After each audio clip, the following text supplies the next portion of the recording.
ጤና ይስጥልኝ የተከበራችሁ የህብር ሬዲዮ አድማጮች እንደምን አመሻችሁ እንደምን ሰነበታችሁ የዕለቱን የህብር ሬዲዮ ዜናዎችን እናሰማችኋለን ዜናውን እናሰማችሁን ያብተማ ሰፋና ታምሩ ገዳነን በቅድሚያም አርዕስተ ዜና ባልደራስ ሁሉንም የፖለቲካ ኃይሎች ያላሳተፈ ውይይት አገራዊ መግባባት አመጣም ሁሉንም የፖለቲካ ኃይሎች የሚያሳትፍ ውይይት ይደረግ መሪዎች ይፈቱ ሲል መግለጫ ወጣ ባልደራስ ለሁለተኛ ዲሞክራሲ ፓርቲ በወቅታዊ ጉዳይ ላይ መግለጫ ወጣ ሲሆን ጠቅላይ ሚኒስትሩ ጠርተውት የነበረው ውይይት ሁሉንም ወገኖች ያላካተተና ከመጀመሪያው የከሸፈ አገራዊ መግባባትም አመጣም ሁሉም የፖለቲካ ኃይሎች የሚሳተፉበት አገራዊ መግባባት እንዲጠራ የሲቪክ ማህበራት ተሳትፎ እንዲካተትና የታሰሩብኝ መሪዎች ያለምንም ቅድመ ሁኔታ እንዲፈቱ ሲል ጥሪ አቅርበዋል መንግስት ከሰሞኑ ብሔራዊ መግባባትን ለመፍጠር በሚል የጠቅላይ ሚኒስትር ጽህፈት ቤት ከመረጣቸው ጠቅላይ ሚኒስትሩ ቀልባቸው ከወደዳቸው የፖለቲካ ፓርቲዎች ጋር ብቻ ንግግር ማድረጉን ከመንግስት መገናኛ ብዙሃን ፓርቲያችን ባልደራስ ለሁለተኛ ዲሞክራሲ ተከታትሏል ያለው መግለጫው አገራችን ኢትዮጵያ ወደ ብሔራዊ መግባባትና ልማት ይወስዳታል ተብሎ በህዝባችን ተጥሎበት የነበረው የ2010 ዓ.ም የመጨረሻ የጀመረው የለውጥ ሽግግር የመቀልበስ አደጋ ገጥሞታል ያለው ባልደራስ ትናንት የነበርንበት ሁኔታ የሚያስንቅ ተረኝነትና የዜጎችን ሰላም ማጣት ውስጥ ገብተናል በዓለም ሶስተኛ ታላቁ ዲፕሎማቲክ ከተማ የሆነችው አዲስ አበባ በዚህ አጭር ጊዜ ውስጥ ብቻ ለሶስተኛ ጊዜ ህይወት መጥፋትና ንብረት ውድመት ተጋልጣለች ሲል ገልጿል ከትላንቱ ጉዳት ይልቅ የነገው ጣፍንታችን እጅግ ያሰጋናል ያለው ባልደራስ አገራችን በሆዲድ ብልጽግና ፓርቲ ዘመን ዜጎች በላባቸው ያፈሩት ሀብት በጠራራ ፀሐይ የሚያጡበት ሴቶች የሚደፈሩበትና ወንዶች የሚታረዱበት የምድር ሲኦል መሆኗን እየታዘብን ነው ሲል ባልደራስ ገልጿል ባልደራስ በመግለጫው ካካተተው ጥሪ መካከል ከብሔራዊ መግባባቱ በፊት ካለማስረጃ የተያዙ የፓርቲያችን ከፍተኛ አመራር የሆኑት አቶ እስክንድር ነጋ አቶ ስንታየው ቸኮል ወይዘሮ ቀለብ ስዩም እና የፓርቲው አባል የሆነው ገነነው አበራ ያለምንም ቅድመ ሁኔታ እንዲፈቱ በሀገራችን ፖለቲካ ውስጥ በቀኝም ሆነ በግራ የኃይል አስተላለፍ ውስጥ ያሉ ህዝብ የሚደግፋቸው የፖለቲካ ኃይሎች በሙሉ ጥሪ ተደርጎላቸው የውይይቱ አካል እንዲሆኑ ጉዳዩ የሚያገባቸው የሲቪክ ማህበራትና የሃይማኖት አባቶች የሂደቱ አካል እንዲሆኑ ጥሪ እንዲደረግላቸው ሲል ባልደራስ በመግለጫው ጥሪ አቅርቧል ከዚህ በተረፈ መንግስት አሁን በያዘው አካሄድ ቀጥልበታል የሚል ከሆነ በሀገራችን እውነተኛ ብሔራዊ መግባባት ካለመምጣቱን ባሻገር ያለውን ፖለቲካዊም ሆነ የደህንነት ውጥረት የበለጠ ያባባሰው የሚሄድ መሆኑን ፓርቲያችን ማስገንዘብ ይወዳል ሲል ባልደራስ በዛሬው ዕለት ባወጣው መግለጫ ጠቅሷል ይህ ህብር ሬዲዮ ወቅታዊ መረጃ ምንጭ ነው ኢትዮጵያ በአባይ ወንዝ ላይ የምትገነባው ግዙፉ የህዳሴው ግድብ በተመለከተ የተጀመረው የሶስትዮሽ ድርድር ከእልባት ሳይደርስ ሊደመደም ይችላል ሲል የአሜሪካው አስተዳደር አቋሙን ገለጸ የፕሬዝዳንት ትራምፕ አስተዳደር የስቴት ዲፓርትመንት በህዳሴው ግድብ ዙሪያ ከብሉምበርግ የዜና አውታር ለቀረበለት የኢሜል ጥያቄ በሰጠው ምላሽ ኢትዮጵያ በጀመረችው የግዙፉ የህዳሴው ግድብ ድርድር ከገንቢ ፍሬያማና ውጤታማ ስምምነት ላይ ሳይደረስ ጊዜው ለኢትዮጵያ ሊመሽባት ይችላል ይህ ደግሞ ኢትዮጵያን በጸረ ግብጽ እና በጸረ ሱዳን ጠርዝ ላይ ሊያስቀምጣት ይችላል በማለት የስቴት ዲፓርትመንቱ አሉታዊ ቅድመ ግምቱን ሰንዝሯል በፕሬዝዳንት ትራምፕ የሚዘወረው ይሄው የስቴት ዲፓርትመንት ወይም የውጭ ጉዳይ ሚኒስትር በማከልም በሶስቱ አገራት መካከል ቅንነትና ቁርጠኝነት ካለ ሁሉን የሚያስማማና ሁሉን አቀፍ ተጠቃሚ የሚያደርግ ስምምነትም መደረስ ይቻላልም ሲል ገልጿል በግብፁ ፕሬዝዳንት አብዱል ፈታህ አልሲሲ ቡርኮታ በአሜሪካው አስተዳደር በገንዘብ ሚኒስትሩ ስቲቨን ሚነሺ አማካኝነት ዋሽንግተን ዲሲ ላይ ተጀምሮ የነበረው የሶስትዮሽ ድርድር ሲካሄድ በመሃልም ኢትዮጵያ ስምምነት ሳይደረስ የህዳሴው የሙሌት እንዳይካሄድ የሚል መግለጫ ከዋሽንግተን ዲሲ መውጣቱና ሁኔታውም የኢትዮጵያን መንግስትን የእጃዙር ጥምዘዛ ነው በማለት ማውገዙን መዘገባችን አይዘነጋም በዚህ እንዳለ በአፍሪካ ህብረት አደራዳሪነት የተጀመረውና ሰሞኑን ተቋርጦ የነበረው የኢትዮጵያ የግብጽና የሱዳን ድርድር በትላንትናው ሰኞ ዕለት መጀመሩን የሱዳን ውሃ እና የመስኖ ሚኒስትር ማስታወቁን የገለጸው ሺንዋ የዜና አገልግሎት የባለሙያዎችና የሚኒስትሮች ቡድን በመጪው ነሐሴ 6 2020 አውሮፓ አቆጣጠር እንደሚገናኙና በስምምነት ላይ መድረስ አስፈላጊ የመሆኑን ጉዳይ የሱዳኑ የመስኖና የውሃ ሚኒስትሩ ያሲር አባስ መግለጻቸውን ዜና አገልግሎቱ አክሎ ገልጿል የትግራይ ክልል ምክር ቤት የፌዴሬሽን ምክር ቤትን ማስጠንቀቂያና ደብዳቤ ወደ ጎን በማለት ህገ መንግስት ያልሆነ ሲል ምላሽ ሰጠ የትግራይ ክልል ምክር ቤት አፈ ጉባኤ በፌዴሬሽን ምክር ቤት አፈ ጉባኤ በሐምሌ 21 2012 የተጻፈው ደብዳቤ ትላንት ሰኞ ዕለት ምላሽ ሰጥተዋል በዚህ ምላሻቸው በያዘው ደብዳቤ ላይም የፌዴሬሽን ምክር ቤት አፈ ጉባኤ ለክልሉ ምርጫ አታካሂዱ ብለው የመጻፍ ስልጣን የላቸውም ሲሉ ገልጸዋል አፈ ጉባኤው የፌዴሬሽን ምክር ቤትን ደብዳቤ ህገ መንግስታዊ መሰረት የሌለው በማለት የገለጹት ሲሆን የህገ መንግስት መርሆችን የሚጥስ የብሔር ብሔረሰቦችና ህዝቦች ሉዓላዊ የስልጣን ባለቤትነት የሚጻረር በመሆኑ የትግራይ ክልል መንግስትና ህዝብ ይቃወመዋል ሲሉ ገልጸዋል። የፌዴሬሽን ምክር ቤት አፈ ጉባኤ በጻፉት ደብዳቤ ላይ ምክር ቤቱ ስድስተኛው ሀገራዊ ክልላዊ ምርጫ እንዲራዘምና የምክር ቤቶችና የፌዴራል አስፈጻሚ አካላትን ስልጣንና የሥራ ዘመን ለማራዘም የወሰነውን ውሳኔ አለመቀበሉን በመጥቀስ የኢትዮጵያ ፌዴራላዊ ስርዓትን የሚጎዳ አካሄድ መሆኑን መግለጹ ይታወሳል። የትግራይ ብሔራዊ ክልላዊ መንግስት የምርጫ ስነ ምግባር ህግ ማውጣቱ፣ የምርጫ ኮሚሽን ማቋቋሙና የምርጫ ሂደት መጀመሩ ይህ ህገ መንግስታዊ ነው ሲል የፌዴሬሽን ምክር ቤት በጻፈው ደብዳቤ ገልጾ የነበረ ቢሆንም ህገ መንግስታዊ ስርዓቱን ካደጋ ለመከላከል ጣልቃ እንደሚገባ መግለጹ ይታወሳል። የትግራይ ክልል ምክር ቤት አፈ ጉባኤ በበኩላቸው ደብዳቤው የተጻፈው የፌዴሬሽን ምክር ቤት ውሳኔ በሌለበትና ክልሉ ምርጫ ይራዘምልኝ ብሎ ባልጠየቀበት ሁኔታ እንደሆነም በደብዳቤያቸው ላይ ጠቅሰዋል። ክልሉ የምርጫ ህግ የማውጣት ምርጫ ኮሚሽን የማቋቋምና ምርጫ የማካሄድ ህገ መንግስታዊ ስልጣን እንዳለው የጠቀሱት አፈ ጉባኤ የፌዴሬሽን ምክር ቤት አፈ ጉባኤና የፌዴራል መንግስት በክልሉ ህገ መንግስታዊ መብት ጣልቃ እየገቡ እንደሆነ በዚሁ ጣልቃ ገብነት ለሚፈጠረው ችግር ተጠያቂዎቹ እነሱ ናቸው ሲል የትግራይ ክልል ምክር ቤት አፈ ጉባኤ ምላሽ ሰጥተዋል። የትግራይ ክልል ይህን ምላሽ ከመስጠቱ አንድ ቀን በፊት ወታደራዊ ትርኢት በመቀሌ ከተማና በመቀሌ ስታዲየም ማሳየቱ ይታወሳል። ይህ ህብር ሬዲዮ ወቅታዊ መረጃ ምንጭ ነው። የህዝባዊ ወያነ ሓርነት ትግራይና የኦነግ ሸኔ ወቅታዊ ጥምረት ኢትዮጵያን እንደ ጎረቤት ሶማሊያ ማዕከላዊ መንግስት አልባ ለማድረግ ነው ሲሉ አንድ የብልጽግና ፓርቲ ከፍተኛ አመራር ገለጹ። በፌዴራል መንግስት ውስጥ በከፍተኛ ስልጣን ላይ እንደሚገኙ የተናገሩት በቀለ ብርሃኑ የተባሉ ባለስልጣን በአፍሪካን ሪፖርት ድህረ ገጽ ላይ በጻፉት ዘለግ ያለ መጣጥፋቸው ከፌዴራል መንግስቱ ራሱን ከሁለት ዓመት በፊት ያገለለው ህወሓት በተቻለው መንገድ የማክቬል ከፋፍለህ ግዛው ዘዴን በመጠቀም ጠቅላይ ሚኒስትር አብይን ከስልጣን በማስወገድ ወደ 4 ኪሎ ዳግም ለመምጣትና የቀደውንም ተጽዕኖ ፈጣሪነትን ለማደስ ይመኛል ያሉት በቀለ ብርሃኑ ይህ ካልሆነ ደግሞ ከኦሮሞ ነጻ አውጪ ግንባር ያፈነገጠውና ዓላማውና መቋጫው ያልታወቀው ለበርካቶች መገደል፣ መደፈር፣ መታፈን፣ መዘረፍ ምክንያት ነው ያሉት ከኦሮሞ ሸኔ ጋር በመሆን ኢትዮጵያን ማዕከላዊ መንግስት አልባ በማድረግ ወደ ወቅታዊ የጎረቤት ሶማሊያ ተምሳሌትነት አይነት የመመለስ እቅድ አላቸው የሚሉት የብልጽግናው ፓርቲ ከፍተኛ ባለስልጣን በቀለ ብርሃኑ ለአነጋገራቸው ማረጋገጫ ሲያጣቅሱ የቀደመው የኮሙኒኬሽን ሚኒስተርና በአሁኑ ወቅት መቀሌ ትግራይ የሚገኙት የህወሓቱ የፖሊት ቢሮ አባሉ አቶ ጌታቸው ረዳ በተለያዩ ወቅቶች ይህንኑ አቋማቸውን አንጸባርቀዋል ብለዋል። ኢትዮጵያም ከላይ እንደሚታየው ሳይሆን እጅግ ውስብስብ በሆኑ ክሮች የተገመደች አገር በመሆኗ ዓለም አቀፉ ማህበረሰብ ይህንን ነባራዊ ሁኔታን በመረዳት ለጠቅላይ ሚኒስትር አብይ አህመድ አስተዳደር ድጋፉን ማድረጉን ይቀጥል የሚሉት በቀለ ብርሃኑ የማዕከላዊ መንግስቱ ህግንና ደንብን ማስከበርን ይቀጥላል። ከዚህ በኋላ ለህወሓትና ለኦነግ ሸኔ የዘንባባ ዝንጣፊ ይዞ መጠበቅ አይጠበቅበትም በማለትም የመንግስታቸውን አቋም ገልጸዋል። ብርሃኑ በቀለ የብልጽግና ፓርቲ ከፍተኛ ባለስልጣን ስለመሆናቸው ይነገር እንጂ በየትኛው የመንግስት መስሪያ ቤት ውስጥ እንደሚገኙ ዘገባው አልገለጸም። ይህ በእንዲህ እንዳለም በኦሮሚያ በአዲስ አበባና በአማራ እንዲሁም በተለያዩ ከተሞች ውስጥ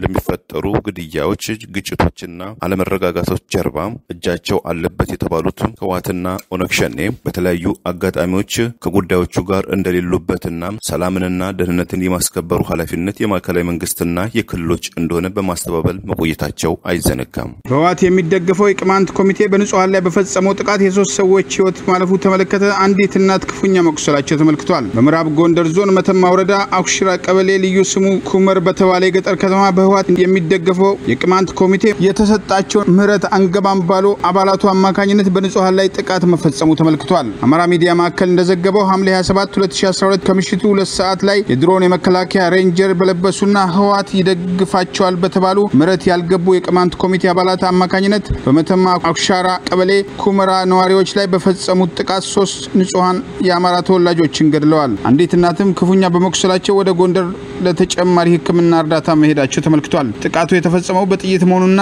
ከተገደሉት መካከልም አንዲት ማሆይ፣ አንዲት ወጣትና አንዲት ህፃን እንደሚገኙበት የገለጹት የመተማ ነዋሪ አንዲት እናት ደግሞ በከፍተኛ ሁኔታ በመቁሰላቸው ወደ ጎንደር ሆስፒታል ለሪፈር መሄዳቸው ተመልክቷል። ጥቃት አድራሾቹ ከተማ ገብተው ንጹሃን ተኩሰው በመግደልና በማቁሰል ስለማምለጣቸው የተናገሩት ምንጮች የጸጥታ አካላት በትላንትናው ዕለት በምዕራብ ጎንደር ዞን ገንዳ ውሃ ከተማ ስብሰባ ላይ ስለነበሩ መድረስ አለመቻላቸው ተመልክቷል። ይህ ህብር ሬዲዮ ወቅታዊ መረጃ ምንጭ ነው። ኢትዮጵያ የሥርዓተ መንግስት የፍትህ የሥርዓተ ትምህርት ስነ ምግባር ታሪክና ሉዓላዊነት ዙሪያ በታሪክ አጋጣሚ ጉልህ ሚና ስትጫወት የኖረችው የኢትዮጵያ ኦርቶዶክስ ተዋሕዶ ቤተክርስቲያን መልካም ጎኗ ተፍቆ ዛሬ ልጆቿ በአደባባይ እንደ በግ መስዋዕትነት እንዲቀበሉ መደረጋቸው በእጅጉ እንዳሳዘናቸውና ቤተክርስቲያኒቱም ከተኛችበት ልትነቃ እንደሚገባ የእምነቱ አባቶች ገለጹ። በትላንትናው ሰኞ ዕለት በአሜሪካው የካሊፎርኒያ ግዛት የሎስ አንጀለስ ድንግል ማርያም ካቴድራልና የቅድስት ማርያም አብያተ ክርስቲያናት በጋራ ባዘጋጁት ንቁ በሃይማኖት የተሰኘው የኢንተርኔት ፕሮግራም ላይ በደቡብ ካሊፎርኒያና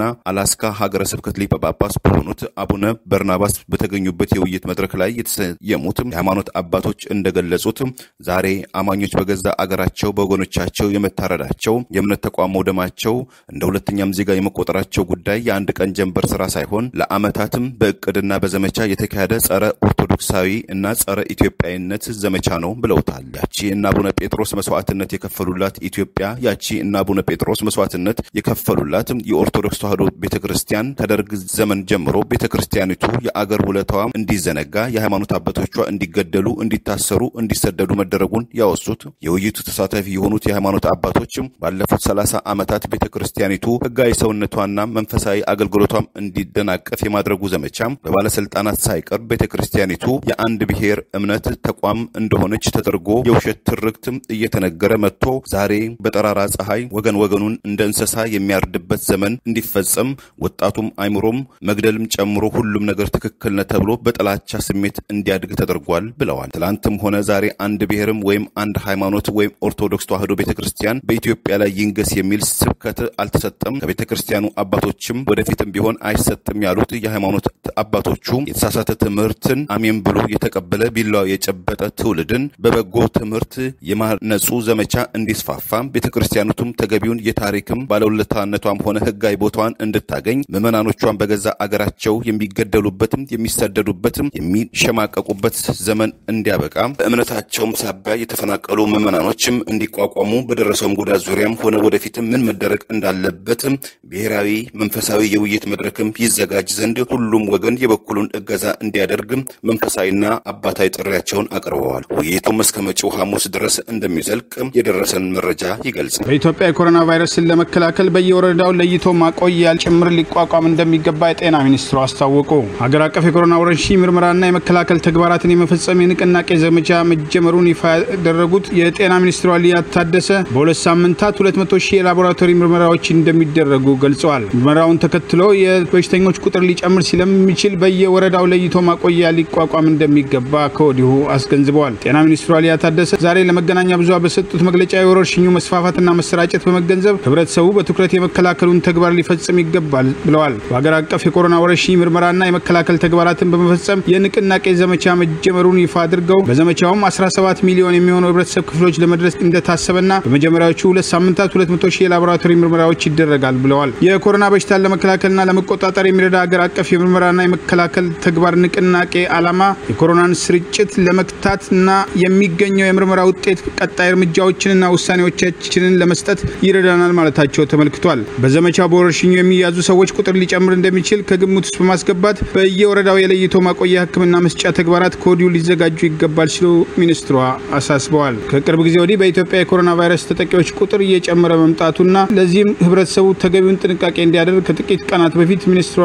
ማሳሰባቸው ይታወሳል። ይህ ህብር ሬዲዮ ወቅታዊ መረጃ ምንጭ ነው። የአርቲስት ሃጫሉ ሁንዴሳን ግድያ ተከትሎ በጀዋር መሐመድ መኖሪያ ቤት ውስጥ በተጠርጣሪነት የተያዘው የቀድሞው የኔሽን ቴሌቪዥን ጋዜጠኛ የሰውነት ሙቀቱ በእስር ቤት ውስጥ መጨመሩን ገለጸ። ተጠርጣሪው ዛሬ ድረስ ጠበቃ ያለማግኘቱም ተገለጸ። ዴይሊ ኔሽን ጋዜጣ ዛሬ እንዳስነበበው ኬንያዊ ጋዜጠኛ ያሲን ጁማን ያነጋገሩት የተለያዩ ተጠርጣሪዎችን ጥብቅና የቆሙት አብዱል አጢፍ ኤላኖ እንደገለጹት በሶስተኛ ፖሊስ ጣቢያ አካባቢ ታስሮ የሚገኘው ጋዜጠኛው ያሲን ቁጥሩ በተለየ ሁኔታ የሰውነት ሙቀቱ መጨመሩን ከኬንያ ኤምባሲ ሁኔታውን ለመከታተል አንድ የመጣ ግለሰብ እንዳለና 500 ብር ወይም $14 ከሰጠው በኋላ ምንም ነገር ሳይገልጽ መሄዱን ተጠርጣሪው ጋዜጠኛ መናገሩን ጠበቃው ተናግረዋል። ጋዜጠኛው በእስር ቤት ቆይታው የሰውነት ሙቀቱ መጨመሩን ይናገር እንጂ ከዚህ ቀደም ስለነበረበት የጤና መታወክ ወይም የምን በሽታ ምልክት እንደሆነ ስጋቱን አልገለጸም። ጋዜጣውም አላስነበበም። እንደ ጠበቃው ግምት የኬንያ መንግስት ለጋዜጠኛው ጥብቅና የመቆም ፍላጎት ያለው አይመስልም ሲሉ ተናግረዋል። ጋዜጠኛው በኢትዮጵያ ውስጥ አመጻን መቀስቀስ፣ የጎሳ ግጭት እንዲነሳሳና ባለስልጣናትንም የማስገ የማስገደል ሴራ ተሳትፏል የሚል እንደ ሌሎችም ተጠርጣሪዎች ክስ እንደቀረበበት ኔሽን ጋዜጣ አክሎ አስነብቧል። የሃይማኖት ተቋማት ህዝብን እርስ በርስ ለማጋጨት የሚደረገውን ጥረት እንዲያከሽፉ ጥሪ ቀረበላቸው። ህዝብን ከህዝብ ለማጋጨትና አብሮነትን ለመሸርሸር የሚደረገውን ጥረት ለመከላከል የሃይማኖት ተቋማት ጉልህ ሚና ይኖራቸዋል ሲሉ የሰላም ሚኒስትሯ ሙፈሪያት ካሚል ጥሪ ማቅረባቸው ተመለከተ። የኢትዮጵያ ሃይማኖት ተቋማት ጉባኤ 12ኛ መደበኛ ጉባኤውን እያካሄደ ሲሆን በጉባኤው መክፈቻ ላይ የተገኙት የሰላም ሚኒስትሯ ወይዘሮ ሙፈሪያት ካሚል የእምነት ተቋማትና ሃይማኖት አባቶች በማጥቃት ሀገር ሰላም እንዳትሆን የሚፈልጉ ኃይሎች መንግስትና ህዝብን በመለያየት እንደ መሳሪያ እየተጠቀሙበት ነው ሲሉ መግለጻቸው ተመልክቷል። የሃይማኖት ተቋማት ጉባኤ ሀገር ሰላምና አንድነትን ለመጠበቅ በሚደረገው ጥረት ይህን መሰሉን እኩይ ተግባር በጋራ ሊከላከል እንደሚገባ ሚኒስትሯ ጥሪ አቅርበዋል። በሌላ በኩል ባለፉት 2 ወራት የኮሮና ቫይረስ ወረርሽኝን ለመከላከል በሃይማኖት ተቋማት ጉባኤ የተሰራው ስራ መልካም ውጤት የተገኘበት እንደነበር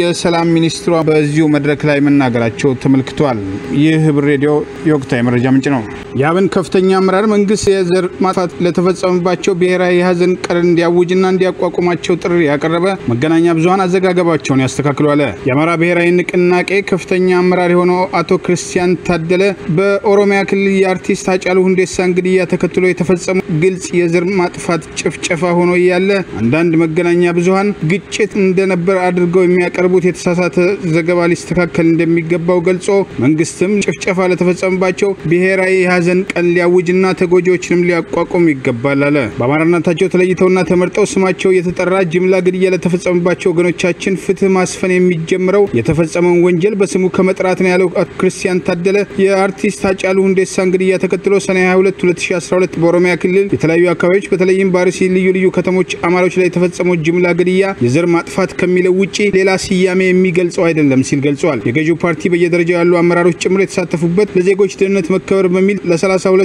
ዙር በሰለጠኑ የኦሮሚያ ክልል የጸጥታ አካላት ፊት የተፈጸመ ወንጀል መሆኑን ጠቅሶ አማራዎች በአማራነታቸው ተለይተውና ተመርጠው ጅምላ ግድያና የንብረት ማውደም የተፈጸመበትን አሳዛኝና አሳፋሪ ድርጊት ከማውገዝ ባለፈ ሁላችንም ወንጀሉ የዘር ማጥፋት መሆኑን በመገንዘብ በስሙ ልንጠራው ይገባል ሲል ገልጿል። የዜጎችን ደህንነት የማስጠበቅ ቀዳሚ ኃላፊነት ያለበት መንግስት የተፈጸመውን ወንጀል በስሙ ከመጥራት ጀምሮ በዚህ ድርጊት የተሳተፉ አካላትን የዘር ማጥፋቱ እንዲስፋፋ የሞራል ድጋፍ የሰጡትን ጨምሮ የነበራቸውን ተሳትፎ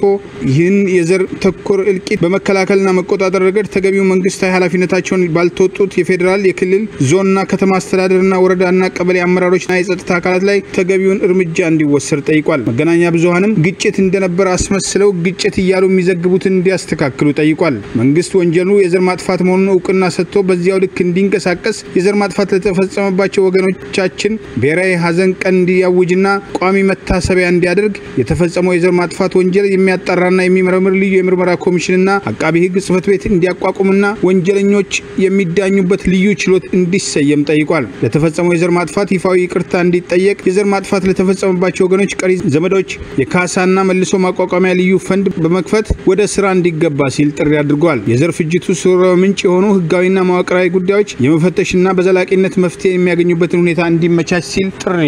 አድርጓል። ይህ በእንዲህ እንዳለ የአርቲስት ሃጫሉ ሁንዴሳን ግድያ ተከትሎ በኦሮሚያ ክልል ብሔርና ሃይማኖት ላይ ባነጣጠረ ጥቃት በብሔር አማራዎች ላይ ያነጣጠረ እንደነበር በሃይማኖት ኦርቶዶክስ እምነት ተከታይ የሆኑ አማራ፣ ጉራጌ፣ ኦሮሞ፣ ሲዳማን ጨምሮ የተለያዩ የብሔር ብሔረሰቦች የጥቃቱ ሰለባ እንደነበሩ መገለጹ ይታወሳል። ይህ ህብር ሬዲዮ ወቅታዊ መረጃ ምንጭ ነው። ዛሬ ያሉን ዜናዎች እነዚህ ናቸው። ከቀሪ ዝግጅቶቻችን ጋር አብረን እናምሽ።